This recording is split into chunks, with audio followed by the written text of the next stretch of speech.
করেছি ঝিঙ্গে আর আলু দিয়ে পোস্ত। তার জন্য দেখুন আমি এখানে 500 গ্রাম ঝিঙ্গে নিয়েছি আর ছোট ছোট করে কেটে ধুয়ে নিয়েছি। কড়াই বসিয়ে দিয়েছি, দিয়ে দিচ্ছি সরষের তেল। সরষের তেল গরম হয়ে গেলে দিয়ে দিচ্ছি কেটে রাখা ঝিঙ্গেগুলো। দেখুন কেটে রাখা ঝিঙ্গেগুলো দিয়ে দিচ্ছি। দিয়ে দিচ্ছি পরিমাণ মতো লবণ, দিয়ে ভালোভাবে ভেজে নিচ্ছি। ঝিঙ্গেটা বেশ কিছুক্ষণ ধরে ভেজে নিতে হবে। দেখুন বেশ কিছুক্ষণ ভাজার পর আমার ঝিঙ্গে থেকে কতটা জল বেরিয়েছে।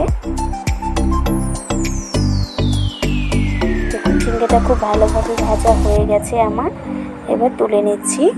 ওই কড়াতেই আমি দিয়ে দিচ্ছি কিছুটা সরিষার তেল, দিয়ে দিচ্ছি একটা তেজপাতা, কয়েকটা চেরা কাঁচা লঙ্কা, দিয়ে দিচ্ছি হলুদ একটু গুঁড়ো, দিয়ে দিচ্ছি গ্রেট করে রাখা আদা।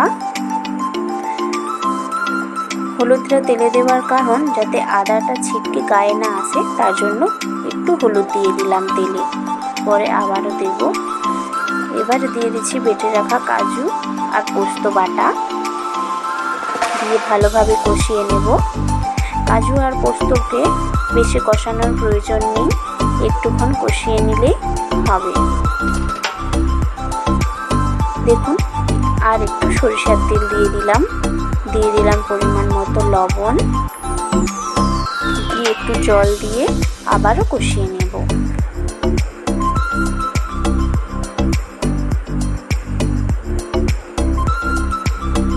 দেখুন খুব ভালোভাবে কষানো হয়ে গেছে, মশলা থেকে তেল ছেড়ে দিয়েছে। দিয়ে দিচ্ছি এবার ভেজে রাখা ঝিঙ্গেগুলো আর সেদ্ধ করে রাখা আলু, দিয়ে ভালোভাবে কিছুক্ষণ কষিয়ে নেব।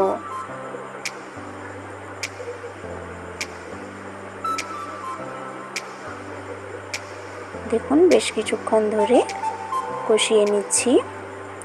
দিয়ে দিচ্ছি দুটো বাতাসা, আপনারা চাইলে চিনিও দিতে পারেন। আমার কাছে বাতাসা রাখা ছিল তাই আমি বাতাসা দিয়ে দিয়েছি। দেখুন খুব ভালো করে আবারও কষিয়ে নিচ্ছি।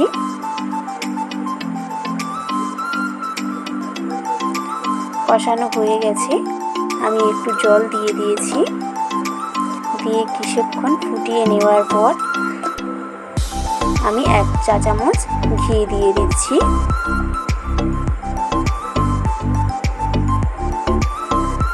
ঘিটা দিলে, যেহেতু নিরাম বানাচ্ছি আমি, তার জন্য ঘিটা দিলে খুব ভালো সেন্ট আর স্বাদ হবে, তার জন্য ঘিটা দেওয়া।